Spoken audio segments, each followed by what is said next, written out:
খুনের দায়ে যাবজ্জীবন কারাদণ্ডের রায় ঘোষণা। 1999 সালের খুনের মামলায় রায় ঘোষণা করলেন খোয়াই জেলার জেলা ও দায়রা আদালতের বিচারক শঙ্করী দাস। 1999 সালে 23শে এপ্রিল খোয়াই থানার পূর্ব গনকি গ্রামের শ্রমিক কলোনিতে নিরঞ্জন দেবনাথ নামের এক ব্যক্তির খুন হয়। অভিযোগ ছিল দেবেন্দ্র কন্দ নামের এক প্রতিবেশী যুবক গভীর রাতে নিরঞ্জনকে ঘুমন্ত অবস্থায় দা দিয়ে কুপিয়ে খুন করার চেষ্টা করেন।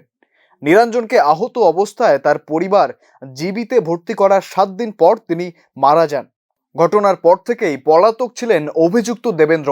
দীর্ঘদিন তদন্তের পর অবশেষে 2020 সালে পুলিশ অভিযুক্ত দেবেন্দ্রকে গ্রেফতার করে আদালতে তোলে।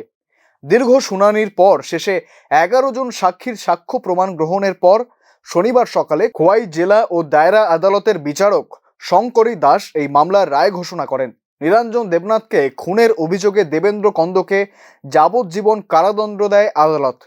এই মোকদ্দমায় আসামিকে দীর্ঘদিন না পাওয়ার জন্য তাকে নন ভেলেবল ওয়ারেন্ট ইস্যু হয়। পরবর্তী সময়ে পুলিশ তাকে ধরে এনে কোর্টে প্রডিউস করে। দীর্ঘ শুনানির পর প্রসিকিউশন পক্ষে 11 জন সাক্ষীর সাক্ষ্য গ্রহণ করা হয়।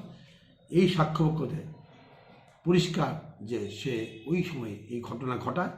এর পরিপ্রেক্ষিতে আজকে মাননীয় ডিস্ট্রিক্ট এন্ড সেশন জাজ মহোদয়া আসামি দেবেন্দ্র কন্দকে যাবজ্জীবন কারাদণ্ডে দণ্ডিত করেন ধারা 302 ধারায় মূলে।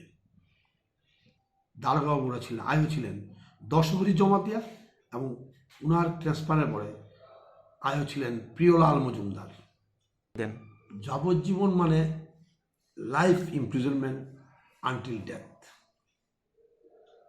দীর্ঘদিনের শুনানির পর অবশেষে ন্যায় বিচার পেয়ে স্বস্তি মিলেছে মৃতের পরিবারের।